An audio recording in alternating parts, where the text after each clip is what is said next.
አይሲስ በተባሉት ገዳዮች ሰማዕትነት የተቀበሉ ፍቁራን ኢትዮጵያውያን፣ ፍቁራን ክርስቲያኖች ግብፃውያን፣ ፍቁራን ኤርትራውያንን አስታውሷቸው።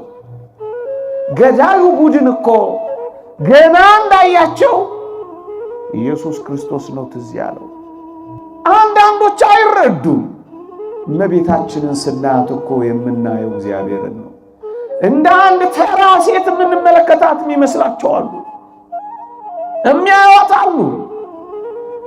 እሷን ስናይ የእግዚአብሔርን ድንቅ ሥራ እኮ ነው የምናየው። እሷን ስናይ የእግዚአብሔርን ብርቱ ሥራ እኮ ነው የምናደንቀው። እሷን ስናይ በዘመናት መካከል እግዚአብሔር የሠራውን ድንቅ ሥራ እኮ ነው የምናየው። ክርስቲያኖች፣ እኔና እናንተ ቤት እግዚአብሔር ይታያል። እኔና እናንተ ሕይወት ውስጥ እግዚአብሔር ይሸተታል። እኔና እናንተ ትዳር ውስጥ የሚታይ ክርስቶስ አለ። የሚፈቀር ወንጌል አለ። ሰው እኛን ሲያየን እግዚአብሔር ያያል። የእኛን ፈገግታ አይቶ የእግዚአብሔርን ፍቅር ይረዳል። የእኛን አሯሯር እያየ ወንጌልማ እንዲህ ናት ብሎ ይጨመራል ወደ ክርስትና። ከቃላችን በላይ አኗኗራችን ወንጌልን ይገልጣል። በስመ አብ ወወልድ ወመንፈስ ቅዱስ አሃዱ አምላክ አሜን። ክቡራን አበው ካህናት፣ ሊቃውንተ ቤተ ክርስቲያን፣ መምህራነ ወንጌል፣ ዘማሪያን፣ የተወደዳችሁ ምዕመናንና ምዕመናት እንዲሁም የተወደዳችሁ ሕፃናት እንደምን ሰነበታችሁ? እንደምን አላችሁ? አሜን። በቸርነቱ የጠበቀን በአጸደ መቅደሱ የሰበሰበን ስሙን እንድንጠራ ቃሉን እንድንሰማ የፈቀደልን የአባቶቻችን አምላክ የእኛም አምላክ ልዑል እግዚአብሔር ዘላለማዊ ስሙ የተመሰገነ ይሁን። ለቀደምት አበው ለነቢያት፣ ለቅዱሳን ሐዋርያት፣ ለሐዋርያውያን አበው ለሊቃውንት የገለጸውን ጥበብና ምስጢር ለሁላችንም ይግለጽልን። ከዚህች ዕለት በረከት ረድኤት ለሁላችንም ያሳትፈን። አሜን። ስለ ክርስቶስ ያወራሉ። የሐዋርያው የቅዱስ ጳውሎስ መልእክት ወደ ፊልጵስዩስ ሰዎች ምዕራፍ 1 ቁጥር 17 ላይ የተጻፈ ቃል ነው።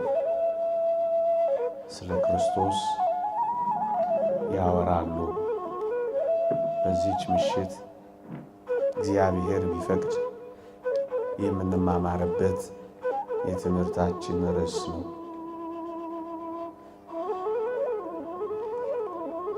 በዚህች በፊልጵስዩስ መልእክቱ ቅዱስ ጳውሎስ ኔሮን ቄሳር ወህኒ ከቶት ነበረ።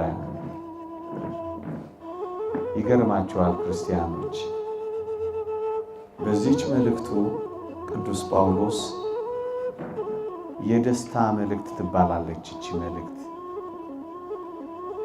ወህኒ ቤት እያለ ሰንሰለት ጠብቆበት መከራ ደርሶበት ቅዱስ ጳውሎስ ደጋግሞ ደስ ይበላችሁ እያለ ለምእመናን መልእክት ሲልክ ታዩታላችሁ። እግዚአብሔር ያሳያችሁ፣ ልዑል ያመልክታችሁ። ታሳሪው ያልታሰሩትን ያጽናናል። መከራ የደረሰበት ጥቂትም ቢሆን ከመከራ ያረፉትን ደስ ይበላችሁ እያለ ያበረታታል።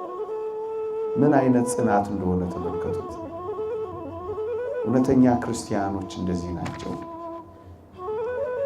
የፈተናቸው ብዛት፣ የመከራቸው ብዛት፣ የእስራቸው ብዛት፣ የሰንሰላታቸው መጥበቅ፣ በሰዎች ዘንድ መጠላት ብቻ ሆኖ መገፋት ደስታቸውን አይወስድባቸውም። ምክንያቱም የደስታቸው ምንጭ እግዚአብሔር እንጂ ዓለም አይደለችም። የደስታቸው ምንጭ ከውስጣቸው እንጂ ከውጭ አይደለም። እናም ደጋግሞ የደስታ መልእክት ትባላለች እና አሁን በሰጠኋችሁ የእግዚአብሔር ቃል እንዲህ የሚል ቃል ታገኛላችሁ። ምን ይላል? በቅን ሐሳብ ሳይሆን ስለ ክርስቶስ ያወራሉ ይላል። ይውላችሁ አንዳንዶች ከቅንዓትና ከክርክር እንኳ፣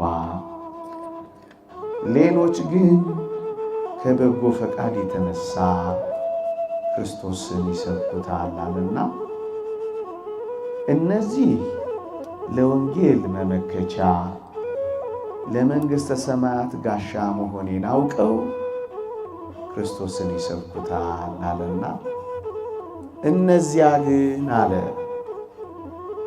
በቅን ሐሳብ ሳይሆኑ ስለ ክርስቶስ ያወራሉ አላቸው። ሁለት አካላት ናቸው። አንደኞቹ ቅዱስ ጳውሎስ የወንጌል ገበሬ፣ የክርስትና መምህር፣ የመንግሥተ ሰማያት አስተማሪ፣ የወንጌል መመከቻ፣ የመንግሥተ ሰማያት ጋሻ መሆኑን አውቀው ወረደ፣ ተወለደ፣ ተጠመቀ፣ ሞተ፣ ተነሳ የሚለውን የምሥራች ሰምተው ቅዱስ ጳውሎስን የሚያምኑ የክርስቶስ አገልጋይ መሆኑን የተቀበሉ በዚህም ምክንያት ከበጎ ፈቃድ የተነሳ ክርስትና እንዲሰፋ፣ ወንጌል እንዲስፋፋ፣ ምዕመናን እንዲያምኑ፣ ያመኑ እንዲጸኑ ወንጌልን የሚሰብኩ ናቸው። እነዚህ ያላቸው ናቸው። እነዚያ ያላቸው ደግሞ እነማን ናቸው? ይኸውላችሁ እነዚያ ያላቸው ደግሞ ቅዱስ ጳውሎስን የሚጠሉት ናቸው። ከይሁዲ እምነት ወጥቶ እንዴት አሁን ደርሶ ወንጌልን ይሰብካል ብለው የጠሉት፣ ያሳደዳትን ሃይማኖት ተቀብሎ እንዴት እንደገና ይሰብካታል ብለው የተቀየሙት፣ እኛ የጠላነውን ለምን አይጠላም፣ እኛ የወደድነውን ለምን አይወድም ብለው ጥርስ የነከሱበት፣ ከኛው መካከል ወጥቶ እኛን ያስተምረናል እንዴ ብለው የተበሳጩበት፣ እነዚያ አላቸው። ሁለት አካላት ናቸው እነዚህና እነዚያ። መገለጫቸው ምንድነው ካላችሁ፣ እነዚህ ያላቸው ቅድም እንደነገርኳችሁ ከበጎ ፈቃድ የተነሳ ወንጌልን በመቀበላቸው፣ ጌታችንን በማመናቸው፣ ጳውሎስን ሐዋርያ አድርገው በመቀበላቸው ከበጎ ፈቃድ የተነሳ ወንጌልን የሚያስተምሩ፣ ክርስትናን የሚሰብኩ፣ መንፈሳዊነትን የሚያበረታቱ፣ በመንፈሳዊ ሕይወት የሚኖሩ እነዚህ ከበጎ ፈቃድ የተነሳ ክርስቶስን ይሰብኩታል የተባሉ ናቸው። እነዚያ የተባሉት ደግሞ አሁን ያልኳቸው ምን ያደርጋሉ? በቅን ሐሳብ ሳይሆን መከራ ሊያመጡብኝ መስሏቸው ስለ ክርስቶስ ያወራሉ ይላል። እዩ። እነዚያ ከበጎ ፈቃድና ከቅንነት፣ እነዚህ ግን ጳውሎስ ላይ መከራ ሊያመጡበት መስሏቸው ጳውሎስን የበለጠ ሊያስጠሉት፣ ጳውሎስን የበለጠ መከራ ሊያጸኑበት፣ ጳውሎስን በመጥላት በቅን ሐሳብ ሳይሆን ኢየሱስ ኢየሱስ ይላሉ ነው የሚለው። በቅን ሐሳብ አለመሆናቸው ምንድነው ካላችሁኝ፣ ጳውሎስን መጥላታቸው። ይኸውላችሁ ኔሮን ቄሳር በጳውሎስ ተናዶ ጳውሎስን ወህኒ የከተተው ኔሮን ቄሳር ጌታ ነው እንዲባል የሚፈልግ ነው። ቅዱስ ጳውሎስ ደግሞ መጣና ስለ ወንጌል ክብር ይግባውና ስሙ ከፍ ከፍ ይበልና ስለ ጌታችን ስለ መድኃኒታችን ስለ ኢየሱስ ክርስቶስ የባህሪ አምላክነት የባህሪ ጌትነት ማስተማር ጀመረ። ኢየሱስ ክርስቶስ ጌታ ነው እያለ ማስተማር ጀመረ። የባህሪ አምላክ ነው እያለ ማስተማር ጀመረ። ያን ጊዜ ኔሮን ቄሳር ተበሳጨ እና ምን አደረገው? ወህኒ ቤት ከተተው። ወህኒ መከተቱን ያወቁ በቅዱስ ጳውሎስ መታሰር ደስ የተሰኙ ምን ማድረግ ጀመሩ መሰላችሁ? ሆን ብለው በቅን ሐሳብ ሳይሆን በተንኮልና በሴራ ተነሳስተው አውቀው ክርስቶስ ክርስቶስ ክርስቶስ ክርስቶስ ማለት ጀመሩ። ለምን? ኔሮን ቄሳር እንዲበሳጭ ብለው። የጌታችን ስም ሲነገር የጌታችን ስም ሲሰፋ ኔሮን እንደሚበሳጭ ያውቃል። ኔሮን ሲበሳጭ ምን እንደሚያደርግ ገምተዋል። ምን ያደርጋሉ? አንተ ነህ ይህን ሁሉ ስም ያመጣብኝ እያለ ጳውሎስን መከራ ያጸናበታል። በጳውሎስ ላይ ሰንሰለት ያጠብቅበታል። በጳውሎስ ላይ ጅራፍ ያነሳበታል።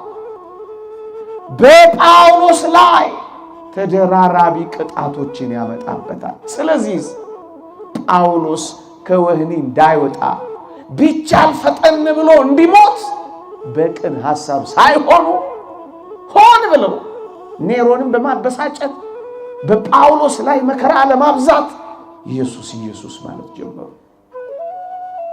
ባጭሩ በቅን ሐሳብ ያልሆኑት ጳውሎስን በመጥላት ኢየሱስ ክርስቶስን ሰበክን ስለሚሉ ነው። ጳውሎስ ግን ምን አለ መሰላችሁ? በቅን ሐሳብ ሳይሆኑ ስለ ክርስቶስ ያወራሉ አላቸው። ወገኖቼ ቅዱስ ዮሐንስ አፈወርቅ ሲተረጉም ምን ይላል? ጳውሎስ ያለው ይላል በዝናዬ ቀንተው በጽናቴ ተበሳጭተው እንዲሁም የኔን መጥፋት ተመኝተው ሆን ብለው ኢየሱስ ኢየሱስ ክርስቶስ ይላሉ። ስለ ክርስቶስ ሰበክን ይላሉ። ለምን? ስሙ ሲበዛ ቅድም እንዳልኳችሁ ኔሮን ቄሳር እየተበሳጨ ጳውሎስ ላይ መከራ ለማብዛት በዝናዬ ቀንተው በጽናቴ ተመቅኝተው መጥፋቴን ተመኝተው በቅን ሐሳብ ሳይሆኑ ስለ ክርስቶስ ያወራሉ አለ። ወገኖቼ ባጭር ቃል የእስካሁኑ ስራቸው ምን እንደሆነ ታውቃላችሁ? ጳውሎስን በመጥላት ብቻ ስለ ክርስቶስ ማውራት ይዘዋል። አያችሁ፣ በዚህ ዘመን እንዲህ ያሉ ሰዎች ያሉ አይመስላችሁም? እኛ ዘመን ላይ የቅዱሳንን ክብር አናዷቸው፣ የእመቤታችን ዝና አበሳጭቷቸው፣ ለቅዱሳን ያለን ፍቅር ተመቅኝተው ቅዱሳን እመቤታችን ከቤተ ክርስቲያን እንዲጠፉ ወደው ተመኝተው ሆን ብለው ስለ ክርስቶስ የሚያወሩ አሉ። እነዚህ በቅን ሐሳብ ሳይሆኑ ስለ ክርስቶስ ያወራሉ ያላቸው ናቸው።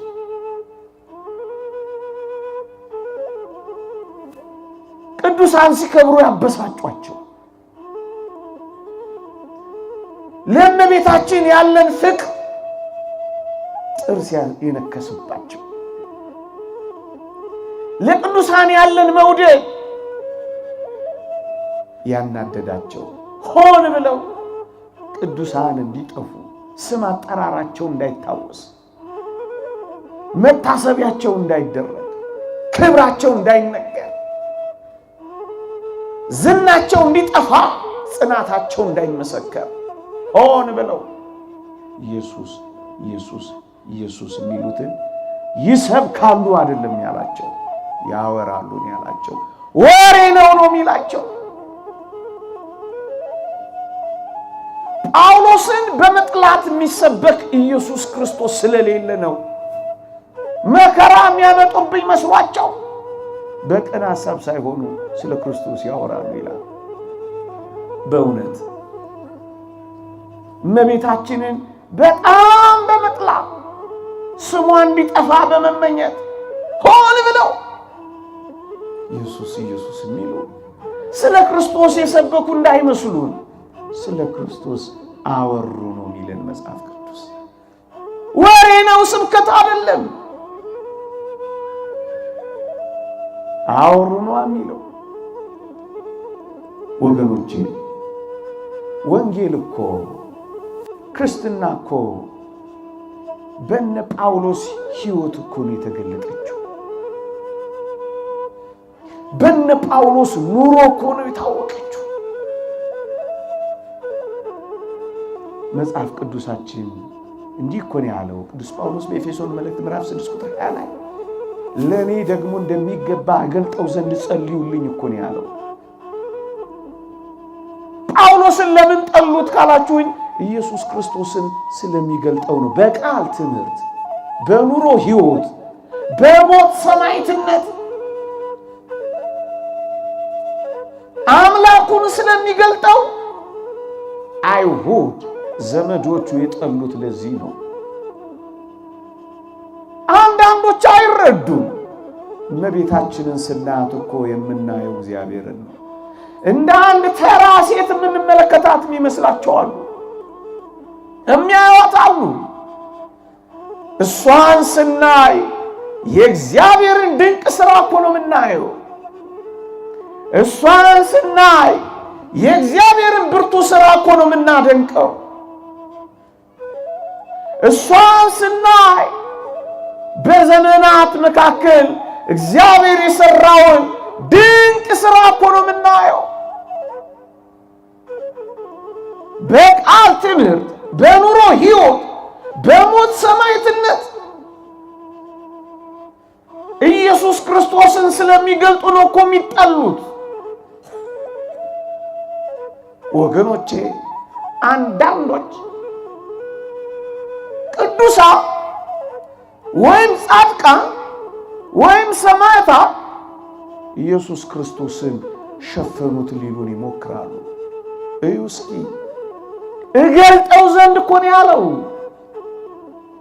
ተጋድሏቸው፣ ትምህርታቸው፣ የየባት ኑሯቸው፣ የቀን ተሌት ትጋታቸው ኢየሱስ ክርስቶስን በኑሮ በትምህርት መግለጥ ነው ወገኖቼ። እገልጠው ዘንድ እኮ ያለው ለዚህ ነው የሚጠላው። መጽሐፍ ቅዱስን በግልጽ እኮ የተናገረው ይሄንን ነው። አእምሮ ከመተሰባ እግዚአብሔር በጻድቁ እንደተገለጠ እወቁ እኮ ነው የሚለው። የእግዚአብሔር መገለጫዎች ናቸው እንጂ የእግዚአብሔር መሸፈኛዎች አይደሉም። የሚያነባቸው ጠፋ እንጂ መጽሐፍቶች እኮ ናቸው። የሚያውቃቸው ጠፋ እንጂ እግዚአብሔርን እኮ ነው የሚያሳውቁት። ቅዱስ ጳውሎስ እንዳለው ሰዎች ሁሉ የሚያውቁትና የሚያነቡት በልባችን የተጻፈ መልእክታችን እናንተ ናችሁ እኮ ነው የሚለው። ግለጧቸው፣ ታነቧቸዋላችሁ፣ ኢየሱስ ክርስቶስን ታገኙታላችሁ። መጻሕፍት ናቸው፣ አንብቧቸው። ኢየሱስ ክርስቶስን ታነቡባቸዋላችሁ። መልእክታት ናቸው፣ ተቀበሏቸው። ኢየሱስ ክርስቶስን ታገኙባቸዋላችሁ። መገለጫዎቹ እንጂ መሸፈኛዎቹ ማን አደረጋቸው? ይሄው ጳውሎስን ተመልከቱት። እኔ ክርስቶስን እንደምመስል እኔ እናንተም እኔን ምሰሉ ያለው እሱ ኢየሱስ ክርስቶስን እንደመሰለ ምዕመናን በቅርበት የሚታይ የሚጨበጥ የሚዳሰስ አብነታችን ጳውሎስ ነው። ገለጣ ማንን እንምሰል ብላችሁ እንዳትጨነቁ ይሄው እኔን ምሰሉ አለን። ለዚህ ነው የተናደዱት እኮ። ቀብረነው ነበር፣ አሁን ደግሞ በጳውሎስ መጣብን። ተናደው እኮ ነው። አሁንም እኮ ስም አጠራራቸው ሊጠፋ፣ መታሰቢያቸው ሊቀር፣ ዝናቸው ሊጠፋ፣ ክብራቸው ምናምንቴ እንዲሆን ሆን ብለው ክርስቶስ ክርስቶስ ክርስቶስ ክርስቶስ የሚሉት ስብከት እንዳይመስላችሁ ወሬ ነው የሚላችሁ፣ ስለ ክርስቶስ ያወራል። ይሄው መጽሐፍ ቅዱሳችን እነዛ በሊቢያ በረሃ አይሲስ በተባሉት ገዳዮች ሰማዕትነት የተቀበሉ ፍቁራን ኢትዮጵያውያን፣ ፍቁራን ክርስቲያኖች ግብፃውያን፣ ፍቁራን ኤርትራውያንን አስታውሷቸው። ገዳዩ ቡድን እኮ ገና እንዳያቸው ኢየሱስ ክርስቶስ ነው ትዝ ያለው። ማተባቸውን ሲያየው መስቀሉ ነው ትዝ ያለው። ዝም ብሎ አይደለም በጅምላ የጨፈጨፈው። ራሳቸው ተናግረዋል።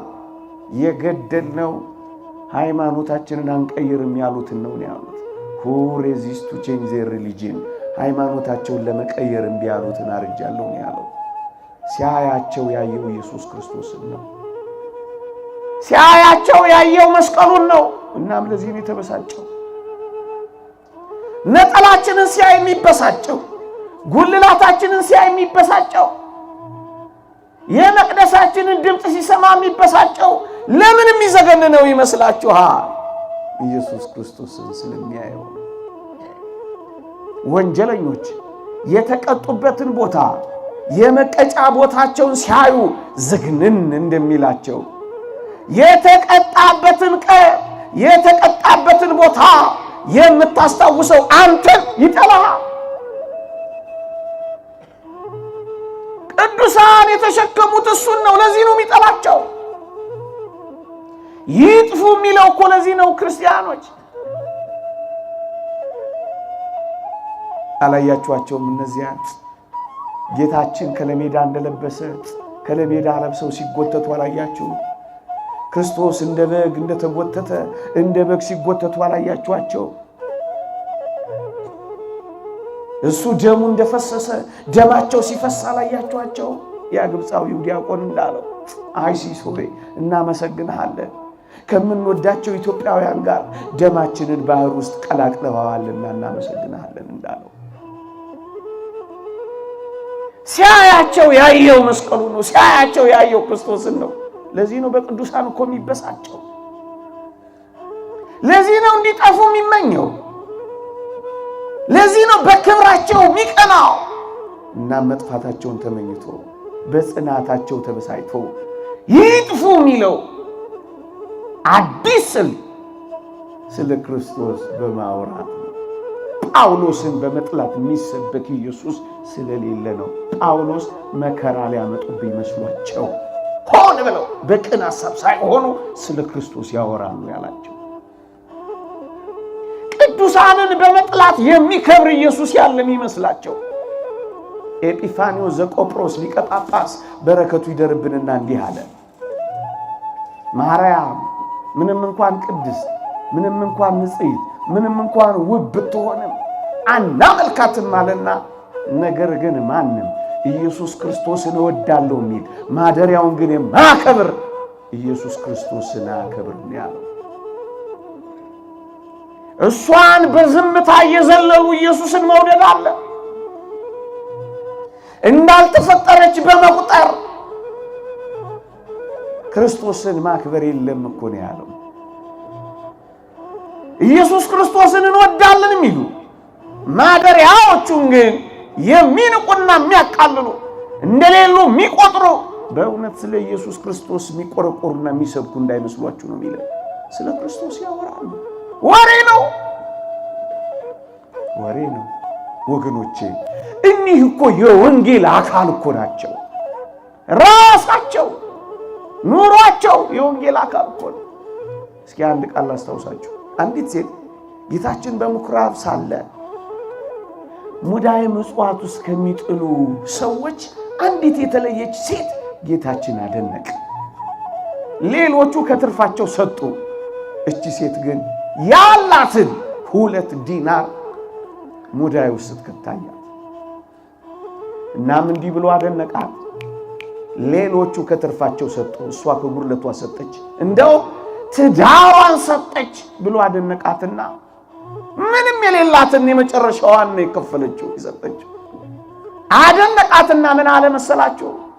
ይህ ድርጊቷ ይህ ስራዋ ለወንጌል መታሰቢያ እንዲሆን ወንጌል በተነገረበት ጊዜ ሁሉ የእሷን ታሪክ መታሰቢያ እንዲሆን ይነገር አለ። የወንጌል ታሪክ ሆነች እቺ ሴት ያላትን ስለሰጠች የወንጌል ስብከት አካል ሆነች። ይዋት ወገኖቼ ዲናራቸውን እኮ አይደለም አንድ ሕይወታቸውን የሰጡ የወንጌል አካል አይደሉም። ወንጌል ደማችሁን አፍሱ ስላለቻቸው ወንጌል የመሰከረችላቸው በተግባር የገለጡ እኒህ ደጋግ ሰማዕታት ሕይወታቸውን እኮ ነው የሰጡት። ዲናራቸውን እኮ አይደለም የሰጡት። ትዳራቸውን እኮ አይደለም አካላቸውን የሰጡት። ታዲያ እነዚህ የወንጌል አካል አይደሉም? ዲናሯን ለሰጠች የወንጌል አካልና ለወንጌል መታሰቢያ ሆና ከተነገረላ ሀብላቸውን ሳይሆን አንገታቸውን የሰጡ፣ ቀለበታቸውን ሳይሆን ጣታቸውን ያስቆረጡ፣ ካባቸውን ሳይሆን ቆዳቸውን ያስገፈፉ፣ ምንጣፋቸውን ሳይሆን ራሳቸውን ያነጠፉ እንዲህማ እንዴት የወንጌል አካል አይሆኑ? ሽንት ቤት ስር የወደቁ እነ ገብረ ክርስቶስ እንዴት የወንጌል አካል አይሆኑ? ከነ ሕይወታቸው የተቃጠሉ የኔሮን ቄሳር መናፈሻ ግቢን በብርሃን ያጥለቀለቁ እንዴት የወንጌል አካል አይሆኑ? አንድ ሕይወታቸው፣ አንድ አካላቸው፣ አንድ ስጋቸው፣ አንድ ደማቸው፣ አንድ ትዳራቸውን ሰጥተው እኒህማ የወንጌል አካል የወንጌል መታሰቢያ እኮ ናቸው ኦርቶዶክሳውያን። ወንጌል ማለት እኮ ይቺና ወንጌል ማለት ይሄ ነው። አንዳንዶች ወንጌል የሚመስላቸው ኢየሱስ ኢየሱስ ኢየሱስ ብቻ ማለት መስሏቸው እኛን በጣም ይቃወሙናል። እንዲህ ስላሉ ደጋግ ሰዎች ስንናገር ያኮርፉናል። ሸፈናችሁት፣ ከለላችሁት፣ ደበቃችሁት ይሉናል። ወገኖቼ እኒህ ሰዎች ምናልባት ክርስቶስን ቢያገኙት ወንጌልን ስበክ ይሉት ይሆን? ምክንያቱም ክብር ይግባውና ጌታችን ስለ መጥምቀ መለኮት ቅዱስ ዮሐንስ እኮ አስተምረዋል። ምን ብሎ አስተምረዋል? እርሱ የሚነድና የሚያበራ መብራት ነው ብሎ ስለ ቅዱስ ዮሐንስ እኮ መስክሯል። ስለ ቅዱስ ዮሐንስ ስለ መሰከረ ፈንታ አንተ ክርስቶስ ወንጌልን ስበክ ይሉት ይሆን? ማንን ትፈልጋላችሁ? ነጭ የተልባ እግር ልብስን የለበሰ ነውን? እነሱ የለበሱት በቤተ መንግሥት አሉ እያለ ቅዱስ ዮሐንስ መጥምቅን ደጋግሞ ስላደነቀ ምናልባት ክርስቶስን ቢያገኙት ለምን ስለ መጥምቀ መለኮት ቅዱስ ዮሐንስ ትመሰክራለህ? ለምን ስለሱስ ታደንቃለህ? ለምን ስለሱስ ታስተምራለህ? ብለው ወንጌልን ስበክ ይሉት ይሆን? ወገኖቼ ጌታችን እኮ ሌላም ትምህርት አስተምሯል። አታስታውሱ? ሐዋርያቱን የሚሳናችሁ የለም እኮ ብሏቸዋል። ሐዋርያቱን የሚሳናችሁ የለም ስላላቸው ፈንታ አንዳንዶች ኢየሱስ ለምን እንዲህ ብለህ ታስተምራለህ? መማለድ እኮ ይሳናቸዋል። እንዴት ወንጌልን ስበክ ይሉት ይሆን? በሉታ ወንጌልን ስበክ በሉታ።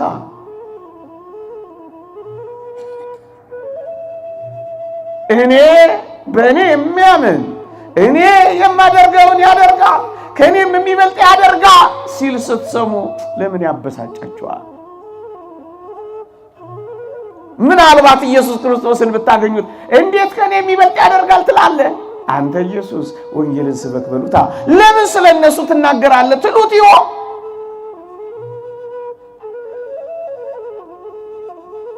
እኔ ግንድ ነኝ እናንተ ቅርንጫፎች ናችሁ እያለ ስለ ቅርንጫፎቹ ስላስተማረ ቅርንጫፎቹ ከግንዱ ጋር መጣበቃቸውን ስለመሰከረ እንደ አንዳንዶች ቅርንጫፎቹን ቁረጡ፣ ቅርንጫፎቹን መልምሉ ስላላለ አንተ ኢየሱስ ወንጌልን ስበክ ይሉት ይሆን? ወገኖቼ ቅዱስ ጳውሎስንስ ቢሆን እጥፍ ድርብ ክብር ይገባቸዋል ስላለ ፈንታ እኔን ምሰሉ ስላለ ፈንታ ጳውሎስ ስለምን ክብር ነው የምታወራው? ጳውሎስ ስለ ራስህ ትሰብካለህ እንዴ? ጳውሎስ እጥፍ ድርብ ክብር ለምን ስጡ ትላለህ ብለው ይበሳጩበት ይሆን? ጳውሎስንስ ኢየሱስን ስበክ ብለው ይሞግቱት ይሆን? ደግሞስ ጳውሎስ ይሄን ብቻ አይደለም ከመጠን ይልቅ ታከብሯቸው ዘንድ ይላል። እንዴት ከመጠን ይልቅ አክብሯቸው ትለናለህ? ኢየሱስን ብቻ ነው የምናከብረው፣ ክብር ለኢየሱስ ብቻ ነው ብለው ጳውሎስን ከመጠን ይልቅ አክብሯቸው እንዴት ትላለህ? ጳውሎስ ወንጌልን ስበክ እንጂ ይሉት ይሆን? ደግሞስ በጎ ነገርን ለሚያደርጉ ሁሉ ክብርና ምስጋና ይገባል፣ ደግሞም በዚህ ምክንያት የዘላለም ሕይወትን ይሰጣል ስላለ ቅዱስ ጳውሎስ በዚህ ተበሳይተው አንተ ጳውሎስ ኢየሱስን ስበክ ይሉት ይሆን? ጳውሎስ ስለ ጋብቻ አስተምሯል። ጳውሎስ ስለ ድንግልና አስተምሯል። ጳውሎስ ስለ ሥርዓተ ቁርባን አስተምሯል። ጳውሎስ ስለ ሥርዓተ ጸሎት አስተምሯል። አንዳንዴ ስለ ሥርዓት ስናስተምር ሥርዓት አስተማሪዎች ኢየሱስን ሸፋኞች ይሉናል። እንግዲያውስ ጳውሎስን አንተ ጳውሎስ ለምንድን ነው ስለ ሥርዓት የምታስተምረው? ኢየሱስ ክርስቶስን ስበክ በሉታ። ይሄው ወንጌልን አንብቡታ። ስለ ሥርዓተ ቁርባን አስተምሯል። እንግዲያውስ ክርስቶስን መሸፈን ነው። ስለ ጋብቻ አስተምሯል። እንግዲያውስ ወንጌልን መክደን ነው። ሴት ስትጸልይ እንዴት ትሆን ብሎ ስለ ጸሎት ሥርዓት አስተምሯል። ሁሉ በአገባብና በሥርዓት ይሁን ብሏል። የሥርዓት አስተማሪዎች እያሉ ይነቅፉናል። ወንጌል ማለት ሥርዓትን ማስተማር ነው። ዝላይና ጭፈራ ስላላስተማረ፣ ጩኸትና ውካታ ስላላመጣ፣ ሳር መጋጥን፣ ቤንዚል መጠጣትን፣ ሶፍት መብላትን ስላላስተማር ይሄ ነው ሥርዓት። እነሱ ጋር የጠፋ ጌጥ እኛ ጋር ስለተገኘ ሥርዓት አምላኪዎች ይሉናል። ወንጌል ማለት ሥርዓትን ማለት ነው። አያችሁ፣ ሌላውን በመጣው ጊዜ ደነግጋለሁ ብሎ ሥርዓት ሲደነግግ አያችሁ። እንግዲያውስ ጳውሎስን ተነስተው የሥርዓት መምህር ብቻ ይበሉታ፣ ኢየሱስን ሸፈንክ ይበሉታ፣ ወንጌልን ከደንክ ይበሉታ። ስለ ድንግልና ስላስተማረ ፈንታ፣ ስለ ጋብቻ ስላስተማረ ፈንታ ወንጌልን ሸፈንክ ሊሉት ነው። ወንጌል እኮ ይሄ ሁሉ ነው ክርስቲያኖች። ጳውሎስን በመጥላት ቅዱሳንን በመጥላት እመቤታችንን ገሸሽ በማድረግ የሚሰበክ ክርስቶስ የለም። ወገኖቼ እኛስ እንዲህ ባሉ በነ ጳውሎስ እግዚአብሔርን እናየዋለን፣ እግዚአብሔርን እናደንቀዋለን። ጎርጎርዮስ ዘንዚናዙ እንዲህ ይላል፣ የእግዚአብሔር ሰዎች የሆኑ ቅዱሳን የሚያደርጉትን ተአምር፣ የሚሰሩትን ድንቅ ሥራ፣ ያገኙትን ኃይልና ጥበብ እያየን ተቀባዮቹ እንዲህ ከሆኑማ ሰጪው ደግሞ እንዴት ይሆን እያለን እንደነቃለን ይላል። በተቀባዮቹ ሰጪውን እናደንቃለን። በተሰጣቸው ጸጋና ጥበብ ሰጪውን እናደንቃለን። ይሄው የሚለውን ስሙ። እንደውም ጎርጎርዮስ ዘእንዚናዙ አትናቴዎስን ማወደስ ጸጋ እግዚአብሔርን ማወደስ ነው ይለናል። አዎ የእግዚአብሔር የእጅ ሥራዎቹን ተአምራት ሰሪዎቹን መንክራት አሳዮቹን የእግዚአብሔርን ጥበብና ኃይል ገላጮቹን ማድነቅ ሰጪውን ማድነቅ። በእነሱ ውስጥ መታወቂያው እግዚአብሔር ነው። በእነሱ ውስጥ የሚገለጠው እግዚአብሔር ነው ወገኖቼ። ተቀባዮቹ እንዲህ ከሆኑ ሰጪው ደግሞ እንዴት ይሆን እያል እንደነቃለን እኮ የሚለው ለዚህ ነው ወገኖቼ። እግዚአብሔርን በእነሱ ውስጥ እናገኘዋለን። አንድም ቀን እኮ እግዚአብሔር ተዋወቁኝ ብሎ አያውቅም። እግዚአብሔርን ከአዳም ጋር፣ እግዚአብሔርን ከሴት ጋር፣ እግዚአብሔርን ከሄኖክ ጋር፣ እግዚአብሔርን ከኖህ ጋር፣ እግዚአብሔርን ከአብርሃም ጋር፣ እግዚአብሔርን ከሎጥ ጋር፣ እግዚአብሔርን ከባርቅ ጋር፣ እግዚአብሔርን ከጌዲዮን ጋር፣ እግዚአብሔርን ከዮፍታሔ ጋር፣ እግዚአብሔርን ከኢያሱ ጋር፣ እግዚአብሔርን ከሙሴ ጋር፣ እግዚአብሔርን ከኤልያስ ጋር፣ እግዚአብሔርን ከኤልሳዕ ጋር ነው እኮ ያገኘነው። እግዚአብሔርን ከዳዊት ጋር እኮ ነው የተዋወቅነው። ጎልያድን ሲዘርር ነው ያወቅነው። በካህናቱ እግር ዮርዳኖስን ሲያሻግር ነው ያወቅነው። በሙሴ ክንዶች ሲዘረጋ ነው አማሌቅንና ዝክሩን ጨርሶ ሲያጠፋ ነው የተመሰጥነው። እግዚአብሔር በተቀባዮቹ በኩል ስናደንቀው ነው የምንኖረው። ይውላችሁ አንድ ፍጹም ባህታዊና ታህራሚ ጳውሊ የሚባል አባት ነበር። ርዕሰ መነኮሳት የተባለው እንጦንስ የአባ ጳውሊን ዜና ሕይወት ይሰማላችሁና ወደ መኖሪያው ቤት ይሄዳል። የአባ ጳውሊ የክርስትና ኗኗር በጣም ይመስጠዋል። እጅግ ጥልቅ ክርስቲያናዊ ትምህርት ያገኛል አባ እንጦንስ። እናም ወደ ገዳሙ ሲመለስ አባታችን አሉት አባ እንጦንስን። አባ እንጦንስ ምን አለ? አባትማ ጳውሊን በረሃ አየዋልና ከእንግዲኛ አባትማ እንዳትሉኝ ወንድሞች እንባባል አላቸው። እዩ ጳውሊ ለእንጦንስ። የእንጦንስን ዜና ሕይወት የሰማው አትናቴዎስ ደግሞ ወደ እንጦንስ እየገሰገሰ እግሩን እያጠበ በገበቴ እጁን እያስታጠበ ልብሱን የጳውሊን ልብስ እስኪቀበለው ድረስ ያገለግለው ነበር። እዩ ጳውሊ ለእንጦንስ፣ እንጦንስ ለአትናቴዎስ የአትናቴዎስን ቅድስና ብቻውን ያደረገውን ተጋድሎ ከመንበሩ 7 ጊዜ በመነቀሉ ምክንያት የደረሰበትን መከራ ያየ ጎርጎርዮስ ዘእንዚናዙ ደግሞ እጅግ ተመሰጠ። ምን አለ? አትናቴዎስ የእንጦንስን ዜና ሕይወት እንደጻፈ ምን ነው እኔ አትናቴዎስን ዜና ሕይወት በጻፍኩ አለ። ልብ በሉ ክርስትና ኢየሱስ ክርስቶስን ጳውሊ ለእንጦንስ፣ እንጦንስ ለአትናቴዎስ፣ አትናቴዎስ ለጎርጎርዮስ ይሄው ዛሬ ድረስ ደረሰ። በእነሱ ውስጥ እግዚአብሔር ታየ። በእነሱ ውስጥ ክርስትና ተገለጠ። በእነሱ ውስጥ ወንጌል ደመቀ። አያችሁ ወደ ተቀባዮቹ እንዴት እንደሚያደርሱ። ለዚህ እኮ ነው ወንጌላችን በግልጽ የእግዚአብሔርን ቃል የነገሯችሁን ዋኖቻችሁን ተመልከቱ፣ አስቡ፣ እርዱ፣ አግዙ፣ አስቡ ይልና የኑሯቸውን ፍሬ ተመልከቱ ይላል። እዩ እንድንመለከት እኮ ነው ወንጌል የጋበዘን። የኑሯቸውን ፍሬ ከገድላቸው፣ የኑሯቸውን ፍሬ ከስንክሳሩ፣ የኑሯቸውን ፍሬ ከተአምራቱ፣ የኑሯቸውን ፍሬ ከባታቸው ካላየት ኑሯቸውን እንዴት እናያለን? እንዴትስ እንመስላለን? አያችሁ ወንጌል እኮ የሚመራን ወደዚህ ጥልቅ ሕይወት እኮ ነው። እግዚአብሔርን የማወቂያ መንገዶቻችን ናቸው። እግዚአብሔርን የማድነቂያ ፍኖቶቻችን ናቸው። ክርስቶስን የመምሰያ መስታወቶቻችን እኮ ናቸው።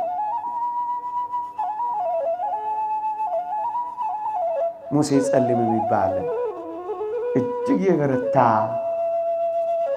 ቋንጃ መቺ፣ ኪስ አውላቂ፣ ማጀራት ጠቅላ የነበረ ምርጥ ወንበዴ ነበረ በዚያ በግብፅ። ብቻውን ለምሳው አንድ በግ ብቻውን የሚበላ ብርቱ ነበር። ለራቱ ደግሞ ሌላ በግ የሚያስቀርብ ነበር እየነጠቀ። ምን ሆነላችሁ መሰላችሁ? ይሄ ሁሉ ሕይወት ሲሰለቸው ከዕለታት አንድ ቀን ነፍሱ የሃይማኖት ጥያቄ መጠየቋን ቀጠለች። አምልኮትን ፈለገች።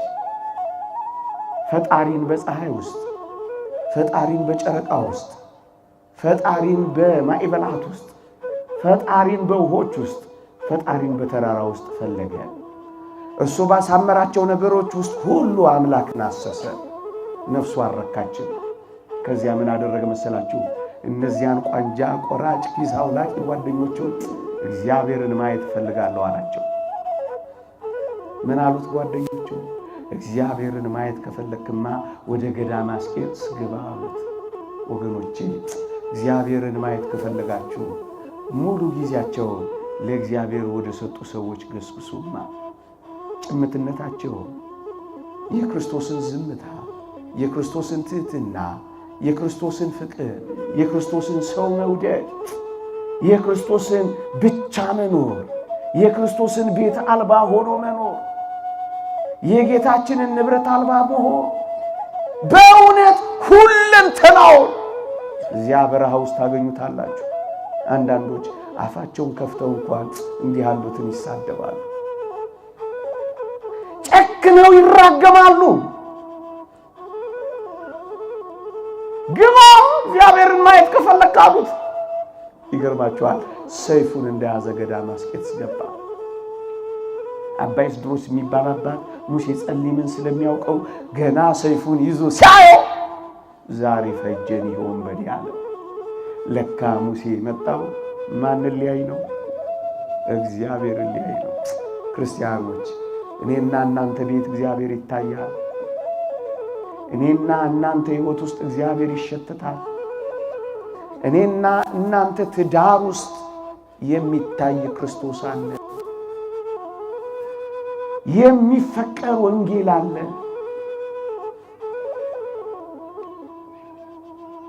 ሰዎች እግዚአብሔርን በእኛ ውስጥ ያዩታል።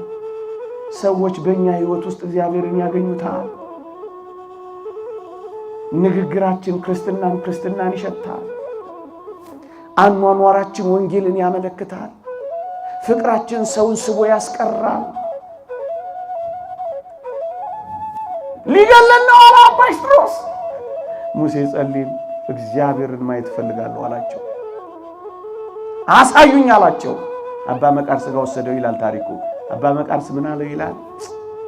የማስተምርን ትምህርት በትዕግስት ከጠበቅ እግዚአብሔርን ታየዋለህ አለው ይላል። በገርል በረታ፣ በትሩፋትም ተቀጠቀጠ። አባ ሙሴ ያ ወንበዴው አስደናቂ ክርስቲያናዊ ሕይወት መኖር ጀመረ። የታየው እነዚያ በረሃኞች ውስጥ ክርስትናን አየው እና መኖርን ተለማመደው። ወገኖቼ የምር ለገባ ሰው፣ ጨክኖ ክርስትና ለሚኖር ሰው ከዳተኛው ሃይማኖተኛ ይሆናል። ዘማዊው ንጹሕ ይሆናል። ገዳዩ ሟች ይሆናል። ተናጋሪው ጭምት ይሆናል። አጉረምራሚው ደስተኛ ይሆናል። ክርስትና የማትቀይረው ሰው የለም። የማይለወጥ ነገር የለም። ውሃው ጸበል ሆኗል። ህብስቱ ሥጋ ሆኗል። ወይኑ ደም ይሆናል። አፈሩ እምነት ይሆናል። ምንም አይቀየራል። አልቀየር ያልነው እኛ ነን። እንደመጣን እንሄዳለን፣ እንደገባን እንወጣለን። ይፈስብናል፣ ፈቀቅ አላለም። ይህ ሙሴ ጸሊም እግዚአብሔር ያሳያችሁ። እጁን በመዘርጋት ደም ያፈስ የነበረ ሰው አንድ ቀን እንዲሆነላችሁ ዝናውን ሰምተው ሊጎበኙት መጡ። ምክንያቱም እግዚአብሔር ይታይበት ጀምሯልና። እግዚአብሔር ይታይብን ይሆን? ሰው እኛን ሲያየን እግዚአብሔር ያያል። የኛን ፈገግታ አይቶ የእግዚአብሔርን ፍቅር ይረዳል። የኛን አሯሯር እያየ ወንጌልማ እንዲህ ናት ብሎ ይጨመራል ወደ ክርስትና። ከቃላችን በላይ አኗኗራችን ወንጌልን ይገልጣል። አንድ ቀን ዝናውን ሰምተው የመጡ በረሃውን ያቋረጡ ክርስቲያኖች ሙሴ ጸሊም ጋር ሲደርሱ በውሃ ጥም ተቃጠሉ። አባታችን ውሃ ጠጣን አሉት። ከየት ያምጣ? ለካ ውሃ የለውም በዛ ቀን አባ ሙሴ። ድንግጥ አለ። ውሃ ከየት ያምጣ? ጨነቀው። ይገባል ይወጣል አባ ሙሴ፣ ይገባል ይወጣል አባ ሙሴ። ውሃ የሚባል የለው። በመጨረሻ ላይ እጆቹን ዘረጋና የሰማይን አምላክ መለመን ጀመረ። አታሳፍረኝ አምላኬ ሆይ ውሃ ስጠኝ እያለ ይጮህ ጀመረ አባ ሙሴ። በዚያች ቅጽበት የዚህ ወንበዴ የነበረውን አሁን የነጻው ገዳይ የነበረውን አሁን ለመሞት የተዘጋጀው እጆቹን እየዘረጋ ሰይፉን እየመተረ ደም ያፈስ የነበረው ሰው አሁን እጆቹን እየዘረጋ ደመናትን እየቆረጠ ዝናባትን ማፍሰስ ጀመረ። እግዚአብሔር ዝናብ ሰጠዋ።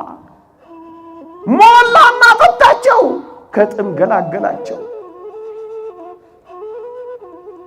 የዚህ ዘመንን ጥም የሚቆርጡ ክርስቲያኖች የታሉ ወገኖች? የዚህን ሰላም ጦርነት የሚያወርዱ የዚህን ዘመን ክብ ጠረጴዛዎች በሰላም የሚያሟሹ ክርስቲያኖች የታሉ? ቀልባቸውን ሊያጡ ቀልባቸውን የሚመልሱ ናላቸውን ለዞር የሚያረጋጉ ተስፋ ለቆረጡ ሲባጎ ለሚመዙ እነሱን የሚያጽናኑ ስክን የሚያደርጉ ብረር ለሚላቸው እዚያው እንዲረጋጉ እንዲሰክኑ የሚያደርጋቸው ክርስትና ወንጌላችን የታለ ወገኖች? የሚጨካከኑትን የሚያረጋጋ የሚያፋቅር ክርስትናችን የታለ? ደመናትን እየቆረጠ ዝናባትን አፈሰሰ። እዩት፣ እግዚአብሔርን ገዳመ አስቄጥስ ውስጥ አየው። እናንተ ተለወጠ። አያችሁ፣ እግዚአብሔርን ማያ መስታወቶቻችን ናቸው። ክርስቶስን መምሰያ ዳናዎቻችን ናቸው። ጳውሎስን በመጥላት ሙሴ ጸሊምን በመጥላት ጳውሊን በመጥላት እንጦንስን እንደሌለ በመቁጠር አትናቴዎስን ባለመዘከር እግዚአብሔር ያሳያችሁ። እነዚህን ሁሉ ምስክሮች ቸል በማለት የሚመሰክር ወንጌል ስለሌለ ስለ ክርስቶስ ያወራሉ አለ። ወገኖቼ እኒህ እኮ የእግዚአብሔር የፍቅሩ መገለጫዎች እኮ ናቸው። ምን ማለት ነው? ለእግዚአብሔር በእጅጉ ያልቀናነውን እኛ፣ ለእግዚአብሔር ጥልቅ የሆነ ፍቅር የሌለንን እኛ፣ ጥልቅ ሕይወት መኖር ያልቻልነውን እኛ ለማቅረብ የተደረገ የእግዚአብሔር የቸርነት ሥራ ቢኖር ምን እንደሆነ ታውቃላችሁ? እንደነ ቅዱስ ጳውሎስ አይነቶቹን በማሰብ የሚከፈለንን ዋጋ እንዳለ ክርስቶስ መግለጡ እኮ ነው። ነብይን በነብይ ስም የሚቀበል የነብዩን ዋጋ ይወስዳል። ጻድቅን በጻድቅ ስም የሚቀበል የጻድቁን ዋጋ ይወስዳል። ቀዝቃዛ ጽዋ ውሃ በደቀ መዝሙር ስም የሚያጠጣ እውነት እላችኋለሁ ዋጋው አይጠፋበትም። መንኖ ጥሪት የለን እንደነሱ፣ ትግሃ ሌሊት የለን እንደነሱ፣ ከልዋሪቆን እስከ ደማስቆ የእግራችን ሸቆና እስኪነቀል አልተንከራተትን እንደነሱ፣ ቆዳችንን አልገፈፍን እንደነሱ፣ ሌሊት ድንኳን በመስፋት ቀን በመስበክ አልተዳን እንደነሱ፣ በመንገዳቸው ግን በስማቸው ግን እስከ ቀዝቃዛ ጽዋ ውሃ ደርሰ ስናስባቸው በእነሱ ስም ድሆችን ስናስብ ዋጋቸውን ሊሰጠን የታመነ የሆነው እግዚአብሔር ፍቅር ስለሆነ ብቻ ነው። ይህ እኮ የማዳኑ መንገድ ነው ወገኖቼ። ታዲያ እንዴት ይጠላ? በዚህ በኩል ያለው ዝናቸው እንዴት ምቀኛ ያገኘዋል ተብሎ ይታሰባል? ዋጋው አይጠፋበትም እኮ ነው ያለው። የጻድቁን ዋጋ ይወስዳል እኮ ነው ያለው በግልጽ። ይህ እንዴት ያለ የእግዚአብሔር ፍቅርና ቸርነት ነው! ይህ እንዴት ያለ እግዚአብሔር ሰዎችን ለማቅረብ ያደረገው እስከ ቀዝቃዛ ጽዋ ውሃ ደርሶ በእኔና በእናንተ አቅም ሊሰጥ ያለው ውድ ስጦታ ነው። የጻድቁን ዋጋ ይወስዳል። አለቀ።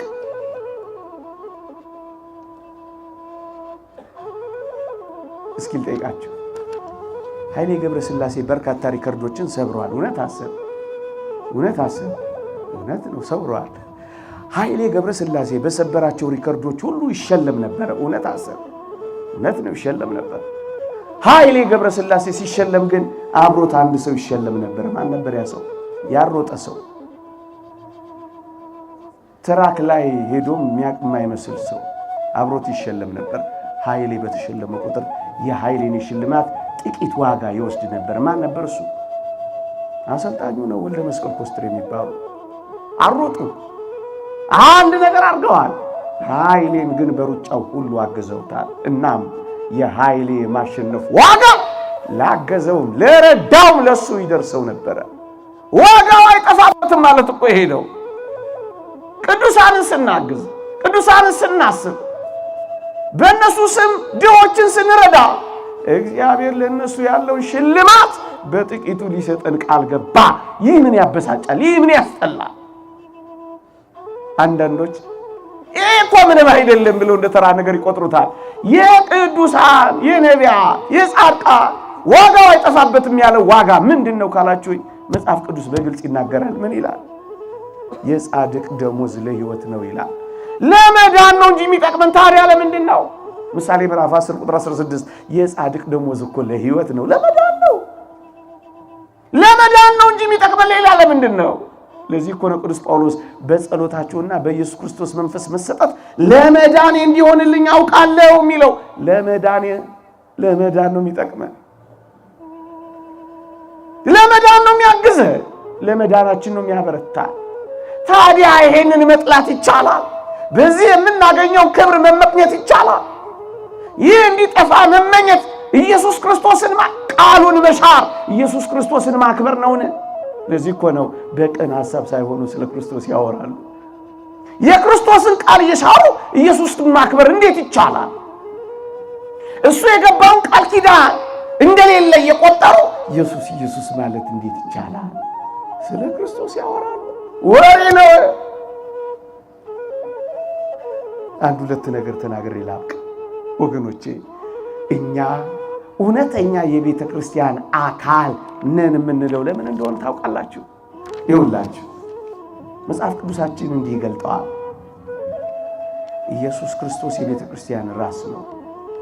ቤተ ክርስቲያን የክርስቶስ አካል ናት። ማኅበረ ምእመናን ጉባኤ ቤተ ክርስቲያን የክርስቶስ አካል ናት። እያንዳንዱ በቤተ ክርስቲያን ውስጥ ያለ ምእመን ደግሞ ብልቶች ወይም ሕዋሳት ይባላሉ። ይሄን በአንደኛ ቆሮንቶስ ምዕራፍ 12 ላይ ታገኙታላችሁ። ልብ በሉ፣ ክርስቶስ የቤተ ክርስቲያን ራስ ነው። ቤተ ክርስቲያን የክርስቶስ አካል ናት። በቤተ ክርስቲያን ውስጥ የምንኖር ምእመናን ደግሞ አካላቱና ሕዋሳቱ ነን። እዩ፣ ልብ ብላችሁ አስተውሉ። መጽሐፍ ቅዱስ እንዲህ ይላል። አንደኛ ቆሮንቶስ ምዕራፍ 12 ቁጥር 26 ላይ ከብልቶቹ አንዱ ቢከብር ሌሎቹ ብልቶች አብረው ደስ ይላቸዋል ይላል። እደግመዋለሁ። ብዙ ብልቶች አሉ፣ ብዙ ክርስቲያኖች አሉ፣ ብዙ ቅዱሳን አሉ፣ ብዙ ደጋግ ምእመናን አሉ፣ ብዙ ደጋግ ጳጳሳት አሉ፣ ብዙ ደጋግ ካህናት አሉ፣ ብዙ ደጋግ አገልጋዮች አሉ፣ ብዙ መናንያን አሉ፣ ብዙ መነኮሳት አሉ። ልብ በሉ፣ ከብልቶቹ አንዱ ቢከብር አለ ሌሎቹ ብልቶች ከከበረው ብልት ጋር አብረው ምን ይላቸዋል? እውነተኛ የቤተ ክርስቲያን አካል መሆናችን የሚረጋገጠው ጳውሎስ ሲከብር ደስ ያለን እንደሆነ ነው።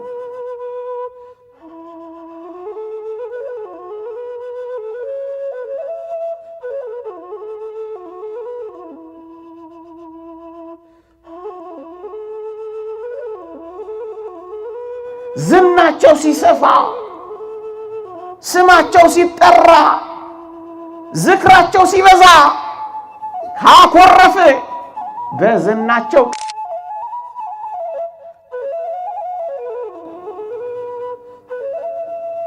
መጥፋታቸውን ተመኝተ የምንኖር ከሆነ የአካሏ ቤተ ክርስቲያን አይደለንም። ምክንያቱም አንዱ ሲከብር አኩርፈናላ። ተክልዬ ሲከብር ለምን ታኮርፋላችሁ? ገብረ መንፈስ ቅዱስ ሲከብር ለምን ታኮርፋላችሁ? የሕዋሳቱ የብልቱ እኮ አንዱ ነው። እሱ ስለከበረ ወንጌልን ሸፈነ የሚል ቃል ከየት ነው ያለ? አንዱ ሲከብር ሌሎቹ አብረው ደስ ይላቸዋል። በዓል የምናከብረው እኮ የቤተ ክርስቲያን አካል ስለሆነ ነው። በልደታቸው፣ በእረፍታቸው፣ በሰማዕትነታቸው ደስ የሚለን ለምን ይመስላችኋል? በዓል ማድረግ እኮ ደስታ ነው። በዓል የምናደርገው ለምን ይመስላችኋል? እውነተኛ የቤተ ክርስቲያን አካል ስለሆነ ነው። የክርስቶስ አካል የሆነች ቤተ ክርስቲያን ከሚከብሩት ብልቶች ጋር አብራ ደስ ይላታል። እንዲህ ያልሆነች ቤተ ክርስቲያን አይደለችም፣ አዳራሽ ነች። ድል የነሱበት የማይታሰቡበት፣ አሸናፊ ወንድሞቻችን የማይዘከሩባት ምን ቤተ ክርስቲያን ናት?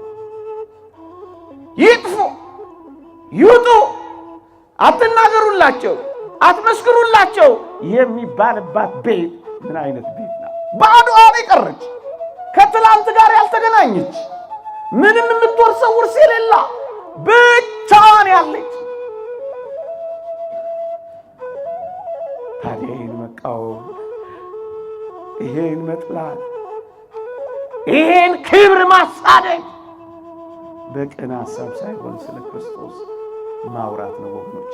አያስፈልጉኝም ማለት ምን ማለት ነው? ደፍረው እንደዚህ የሚሉ እኮ አሉ። መጽሐፍ ቅዱስ ግን ይሄን አይልም። አሁን ከሰጧችሁ ጥቅስ ትንሽ ወረድ ብላችሁ ታነቦት ዓይን ጆሮን አታስፈልገኝም ሊለው አይችልም ይላችኋል። ዓይን ጆሮን አታስፈልገኝም አይለው። ከመቼ ወዲህ ነው አንዱ ብልት አንዱን ብልት አታስፈልገኝም ይላል? ክርስቲያኖች አታስፈልገኝም ሊለው አይችልም። ተክለ ሃይማኖት አታስፈልገኝም፣ ጳውሎስ አታስፈልገኝም፣ ጴጥሮስ አታስፈልገኝም። አንዳንዶች በቂ ነው በቂ አይደለም የሚል እንዴት የሚያሳዝን ውድድርና ፉክክር ውስጥ ገቡ ይሆን?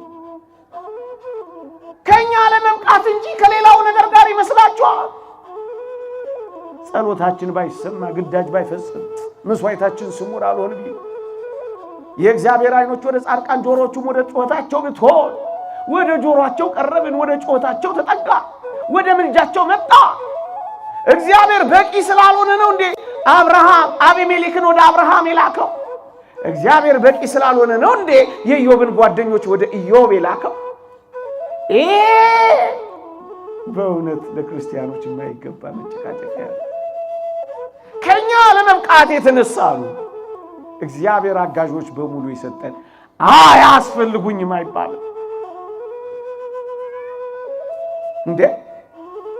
ቅርንጫፎቹን በመቁረጣችሁ አምላካችሁ ኢየሱስ ክርስቶስን ደስ የምታሰኙት ይመስላችኋልን? ቅርንጫፍ የሌሉት ግንድ የት አይታችኋል? ቅርንጫፎቹ ይኑሩ በማለትና ቅርንጫፎቹ ይጥፉ በማለት መካከል ያለው ትግል አይታያችሁ? ጳውሎስ እንዲጠፋ መመኘት ማለት ቅርንጫፎቹን መመልመል ማለት እኮ ነው።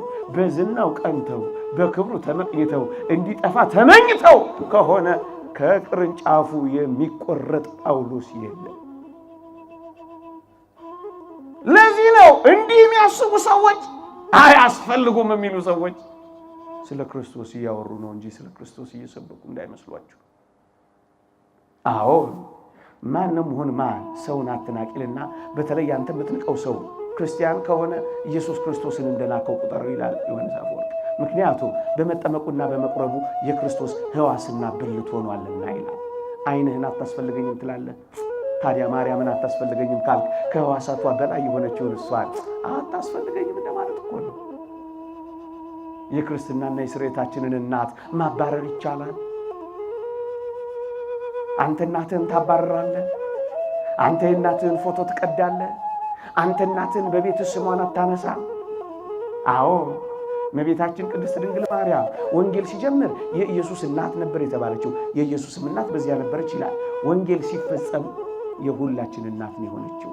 እነኋት እናትን የተባለው አዎ ውሃውን ወይን ያደረገ ጊዜ የኢየሱስ እናት ነበረች ነው የተባለችው። ወይኑን ደም ሲያደርግ ቀራንዮ ግን የሁላችን እናት ነው የሆነችው። እና እናትህን አባር ማለት ይቻላል? አታስፈልገኝም ማለት ይቻላል? ትርጓሜ ወንጌላችን ራስ ስለሆነ ብቻ ዓይንን ወዲያልኝ እግርንም ጥፋልኝ እጅንም ሂድልኝ ሊለው አይችልም ይልና ምን ይላል መሰላችሁ?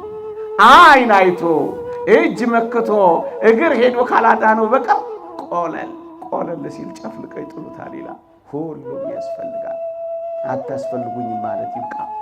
አታስፈልጉኝም የሚሉ ኢየሱስን ያከበሩም ይመስላቸዋል። ይህ ስለ ክርስቶስ ማውራት እንጂ ስለ ክርስቶስ መስበክ አይደለም። ገና ምን ትደነቃላችሁ? በምድርኛ ስለመሰከርንላችሁ የምትበሳጩ ገና በሰማይ አምላካቸው ኢየሱስ ክርስቶስ በሰማይ ጉባኤ ሲመሰክርላቸው የት ትገባላችሁ? በሰማይ ጉባኤ ለምትመሰከር ሕይወታቸው፣ ገርላቸው፣ ስማቸው በምድር ብንጀምርላቸው ክርስቶሳዊ እኮ ነው የሆነው። ይሄን ዝና፣ ይሄን ምስክርነት፣ ይሄን ክብር መቃው ስለ ክርስቶስ ማውራት እንጂ መስበክ አይደለም። እንኳን በአዲስ ኪዳን በኦሪቷ በዛች ደገኛ ሰው በዖፅ ምድር በነበረው ኢዮብ እንኳን አላያችሁ? ምን ነበር ያለው? ያየችኝ ዓይን መሰከረችልኝ፣ የሰማችኝም ጆሮ አሞገሰችኝ፣ ድሃውንና ችግረኛውን ረድቼ ነበርና ይላል። አዎ ያየች ዓይናችን ትመሰክርላቸዋለች፣ የሰማች ጆሮቻችን ታሞገሳቸዋለች። እንደ ኢዮብ የሚበላና የሚጠጣ አይደለም፣ የዘላለም ስንቅ የሆነውን ወንጌል ሰጥተውናል። በርፈ መስቀል ኢትዮጵያን አርሰዋል። በወንጌል ማዕድ ድሆች የነበርን እኛ አጥግበውናል። ቁልቁል ተዘቅዝቆ ጸልዮልናል። በረከቱን አሳትፎናል። እናም ያየች ዓይናችን ትመሰክርላቸዋለች፣ እናም የሰማች ጆሮአችን ታሞግሳቸዋለች። ድሆችና ችግረኞች የሆንን በክርስቶስ ፍቅር አጥግበውናልና ታዲያ ይህን ሁሉ መናቅ፣ ታዲያ ይህን ሁሉ ቸል እንደማለት ያለ ምን ከባድ ወንጀል አለ? አዎ እንደነዚህ ያሉ ሰዎች በቅዱስ ጳውሎስ ዝና ቀንተው፣ በቅዱስ ጳውሎስ ጽናት ተመኝተው፣ የቅዱስ ጳውሎስን መጥፋት ተመኝተው ኢየሱስ ኢየሱስ ኢየሱስ የሚሉት ሁሉ ስለ ክርስቶስ መስበክ ሳይሆን ስለ ክርስቶስ ማውራት ይዘዋል። እነሱ ያውሩ፣ እኛ እንሰብካለን። ይቆየን። የእግዚአብሔር ቸርነት፣ የእመቤታችን አማላጅነት፣ የቅዱሳን በረከት ረድኤት አይለየን። አሜን።